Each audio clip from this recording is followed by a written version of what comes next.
You are aware that I'm wired and connected, officer.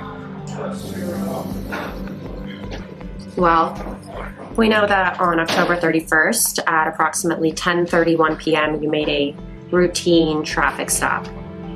What happened after you searched the car? Fuck. I don't know. It's kind of embarrassing. Why is it embarrassing? She's the one that propositioned me. Propositioned you? For what?